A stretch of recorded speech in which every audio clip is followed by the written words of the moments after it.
ನೋಡಿ ನಾನು ಟೀ ಇಟ್ಟಿದ್ದೀನಿ, ಅವರಿಬ್ರಿಗೂ ಟೀ ಇಟ್ಟಿದ್ದೀನಿ. ಟೀ ರೆಡಿ ಆಗಿದೆ, ಟೀ ಸೊಪ್ಪೆಲ್ಲ ಬೆಂದು ರೆಡಿ ಆಗಿದೆ. ಮತ್ತೆ ಪಕ್ಕದಲ್ಲಿ ಹಾಲು ಇಟ್ಟಿದ್ದೀನಿ. ಇವತ್ತು ಹಾಲು ಸಾಂಬಾರ್ ಮಾಡ್ತಾ ಇದ್ದೀನಿ. ಟೀ ಆಗೋದ್ರಲ್ಲೇ ಹಾಲು ಕೂಡ ಕಾಯ್ದಿದೆ. ಈಗ 2 ನಿಮಿಷದಲ್ಲಿ ಒಗ್ಗರಣೆ ಮಾಡಿ ಸಾಂಬಾರ್ ರೆಡಿ ಮಾಡಬಹುದು. ಅದಕ್ಕೋಸ್ಕರ ನಾನು ಅವ್ರ ಜೊತೆ ಮಾತಾಡ್ತಾನೆ ಹಾಲು ಕಾಯೋದಕ್ಕೆ ಇಟ್ಟಿದೆ. ಹಾಗೆ ಟೀ ಇಟ್ಟಿದ್ದೀನಿ, ಟೀ ಕೂಡ ರೆಡಿ ಆಗಿದೆ. ಹಾಲು ಸಾಂಬಾರ್ಗೆ ಬೇಕಾಗಿರುವಂತಹ ಸಾಮಾನು ಸಾಸಿವೆ, ಜೀರಿಗೆ, ಅರಿಶಿನ, ಒಂದೇ ಒಂದು ಒಣಮೆಣಸಿನಕಾಯಿ, ಬೆಳ್ಳುಳ್ಳಿ, ಸಾಂಬಾರ್ ಪುಡಿ, ನಾವು ಮನೇಲಿ ಮಾಡ್ಸಿರೋಂಥ ಸಾಂಬಾರ್ ಪುಡಿ, ಬೇಳೆ ಸಾಂಬಾರ್ ಪುಡಿ, ಸ್ವಲ್ಪ ಕೊತ್ತಂಬರಿ, ಕರಿಬೇವು, ಉಪ್ಪು, ಎಣ್ಣೆ, ಇಷ್ಟು ಬೇಕು ಇದಕ್ಕೆ. ಬನ್ನಿ ಇವಾಗ ಮಾಡೋಣ.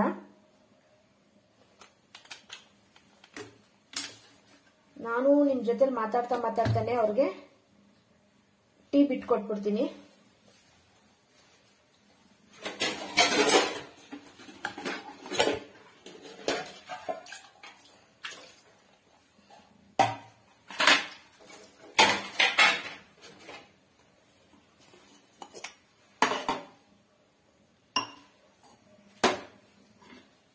ಒಂದು ಗ್ಲಾಸ್ಗೆ ನಾನು ಶೋಧಿಸ್ಕೊಂಡ್ಬಿಡ್ತೀನಿ ಮೊದಲು, ಆಮೇಲೆ ಗ್ಲಾಸ್ಗೆ 2 ಗ್ಲಾಸ್ಗೆ ನಾನು ಬಿಟ್ಕೊಡ್ತೀನಿ.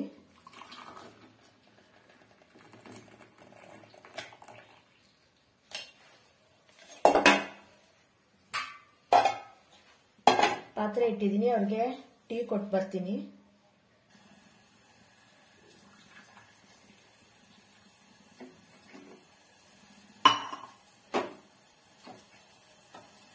ನಾನೀಗ ಟೀ ಕೊಟ್ಟು ಬರ್ತೀನಿ ಅವ್ರಿಗೆ. ಪಾತ್ರೆ ನೀರು ಸುಂಡೋದ್ರೆ, ನೀರು ಯಾವೆಲ್ಲ ಆರೋದ್ರಲ್ಲಿ ಕಾಯೋದಕ್ಕೆ ಪಾತ್ರೆ ಇಟ್ಟಿದ್ದೀನಿ. ನೋಡಿ ಪಾತ್ರೆ ಕಾದಿದೆ. ಇವಾಗ ಎಣ್ಣೆ ಹಾಕೋತಾ ಇದ್ದೀನಿ. 1 ಟೇಬಲ್ ಸ್ಪೂನ್ ಅಷ್ಟು ಎಣ್ಣೆ ಜಾಸ್ತಿ ಬೇಡ ಇದಕ್ಕೆ. ಯಾವುದೇ ಐಟಮ್ ಕೂಡ ನಮಗೆ ಜಾಸ್ತಿ ಬೇಡ. ಇಲ್ಲಿ ಸಿಂಪಲ್ ಆಗಿ ಮಾಡ್ತಾ ಇರೋದ್ರಿಂದ ಬೇಗ ಕೂಡ ಆಗುತ್ತೆ. ಸಾಸಿವೆ ಹಾಕೋತಾ ಇದ್ದೀನಿ, ಒಂದು ಅರ್ಧ ಸ್ಪೂನ್ ಅಷ್ಟು ಸಾಸಿವೆ, ಒಂದು ಸಣ್ಣ ಒಣಮೆಣಸಿನಕಾಯಿ ಹಾಕೋತಾ ಇದ್ದೀನಿ. ಚಿಟಪಟ ಅಂತ ಸಿಡಿಬೇಕು.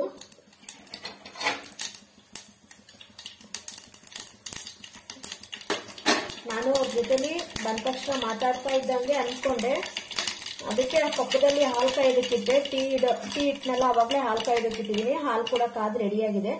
ಈಗ ಇದಕ್ಕೆ ಜೀರಿಗೆ ಹಾಕೊಳ್ಳೋಣ, ಹಾಗೆ ಬೆಳ್ಳುಳ್ಳಿ ಹಾಕೊಳ್ಳೋಣ. ಜೀರಿಗೆ ಜಾಸ್ತಿ ಸಿಡಿಬಾರ್ದು ಇದಕ್ಕೆ. ಉರಿ ಕಮ್ಮಿ ಉರಿ ಇಟ್ಕೊಳ್ಳಿ, ಜಾಸ್ತಿ ಸಿಡಿಬಾರ್ದು. ಜೀರಿಗೆ ಪೌಡರ್ ಕೂಡ ಮಾಡಿ ಹಾಕೋಬಹುದು.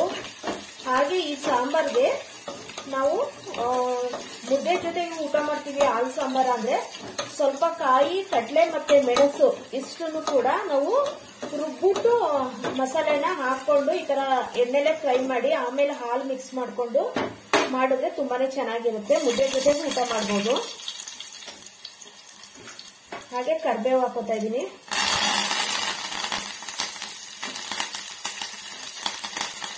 ತುಂಬಾ ಜನ ಕೇಳ್ತಾರೆ ಹಾಲು ಹೊಡೆಯಲ್ವಾ ಅಂತ. ಹಾಲು ಯಾವುದೇ ಕಾರಣಕ್ಕೂ ಹೊಡೆಯಲ್ಲ. ನೋಡಿ ಈಗಾಗಿದೆ, ಫ್ರೈ ಆಗಿದೆ. ಅರಿಶಿನ ಪುಡಿ,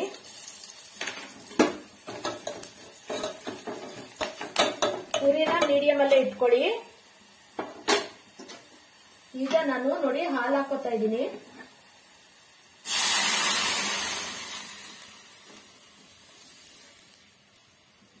ಪಕ್ಕದಲ್ಲಿ ಹಾಲು ಇಟ್ಕೊಂಡಿದ್ನಲ್ಲ ಕಾಯಿಸಿ, ಒಂದು ಅರ್ಧ ಲೀಟರ್ ಹಾಲು ತಗೊಂಡಿದ್ದೀನಿ ನಾನು. ನೋಡಿ ಇದಕ್ಕೆ ನೀವು ನೀರು ಎಷ್ಟು ಬೇಕು ಅಷ್ಟನ್ನ ಇವಾಗ ಆಡ್ ಮಾಡ್ಕೊಬಹುದು. ಸಾಂಬಾರ್ ಪೌಡರ್ ಹಾಕೋತಾ ಇದ್ದೀನಿ. ಖಾರಕ್ಕೆ ತಕ್ಕಷ್ಟು ಸಾಂಬಾರ್ ಪುಡಿನ ನೋಡ್ಕೊಂಡು ಹಾಕೊಳ್ಳಿ. ಯಾವುದೇ ಸಾಂಬಾರ್ ಪುಡಿ ಹಾಕಿದ್ರು ಕೂಡ ಹಾಲು ಒಡೆಯೋದಿಲ್ಲ. ನಾವು ಮಾಡೋ ವಿಧಾನ ಇರ್ಬೇಕಷ್ಟೇನೆ. ನೋಡಿ ನಾನು ಹಾಲು ಕಾಯೋದಕ್ಕೆ ಇಟ್ಟಿದ್ನಲ್ಲ, ಅದಕ್ಕೆ ಒಗ್ಗರಣೆ ಮಾಡಿರೋದನ್ನ ಇವಾಗ ನಾನು ಹಾಲು ಒಗ್ಗರಣೆ ಹಾಕಿದ್ಮೇಲೆ ಎಷ್ಟು ನೀರು ಬೇಕೋ ಅಷ್ಟನ್ನ ನೀರನ್ನು ನೋಡ್ಕೊಂಡು ಮತ್ತೆ ಸಾಂಬಾರ್ ಪುಡಿ ಕೂಡ ಮಿಕ್ಸ್ ಮಾಡಿದೀನಿ, ನೋಡ್ಬೋದು. ಈಗ ಹಾಲು ಕುದಿ ಬರ್ತಾ ಇದೆ. ಇವಾಗ ನಾವು ರುಚಿಗೆ ತಕ್ಕಷ್ಟು ಉಪ್ಪು ಹಾಕೋಣ. ಇಷ್ಟೇ, ಹಾಲು ಸಾಂಬಾರ್ ರೆಡಿ ಆಯ್ತು. ಹಾಲು ಕುದಿ ಬಂದ್ರೆ ಮುಗೀತು. ಹಾಗೆ ಮೇಲೆ ಕೊತ್ತಂಬರಿ ಸೊಪ್ಪು ಹಾಕ್ತಾ ಇದ್ದೀನಿ.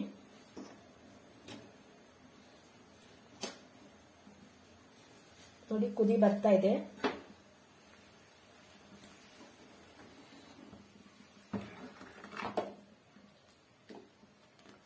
ನೋಡಿ ಮನೆಯೆಲ್ಲ ಘಮ ಘಮ ಅಂತ ಇದೆ, ಬೆಳ್ಳುಳ್ಳಿ ಹಾಲಿನ ಸ್ಮೆಲ್ಲು.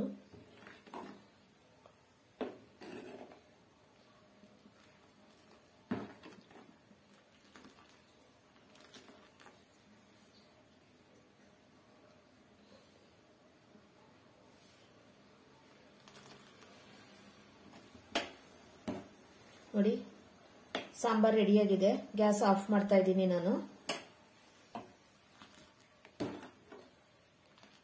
ಎಷ್ಟು ಬೇಗ ಆಯ್ತಲ್ವಾ, 2 ನಿಮಿಷದಲ್ಲಿ ಸಾಂಬಾರು ರೆಡಿ ಆಯ್ತು. ಇವಾಗ ಸರ್ವಿಂಗ್ ಬೌಲ್ಗೆ ಹಾಕೋತೀನಿ. ಹಾಗೆ ಅವ್ರಿಗೂ ಊಟಕ್ಕೂ ಕೂಡ ಬಡಿಸ್ತೀನಿ ನಾನು.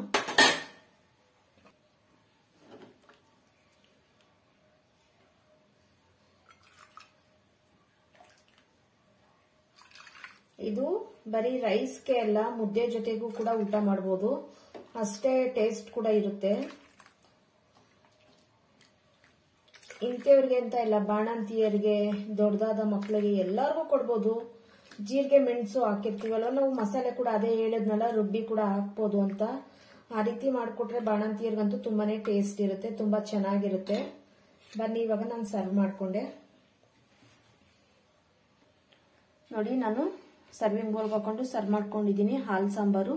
ಇವತ್ತಿನ ವಿಡಿಯೋ ಇಷ್ಟ ಆದರೆ ಶೇರ್ ಮಾಡಿ, ಕಮೆಂಟ್ಸ್ ಮಾಡಿ, ಲೈಕ್ ಕೊಡಿ, ಸಪೋರ್ಟ್ ಮಾಡಿ. ಯಾರೆಲ್ಲ ಹೊಸದಾಗಿ ವಿಡಿಯೋ ನೋಡ್ತಾ ಇದ್ದೀರಾ ಪ್ಲೀಸ್ ಸಬ್ಸ್ಕ್ರೈಬ್ ಮಾಡ್ಕೊಂಡು ನೋಡಿ ಅಂತ ಕೇಳ್ತಾ ಇದ್ದೀನಿ. Thank you friends. ಮುಂದಿನ ವಿಡಿಯೋ ಸಿಗ್ತೀನಿ. ಬಾಯ್ ಬಾಯ್.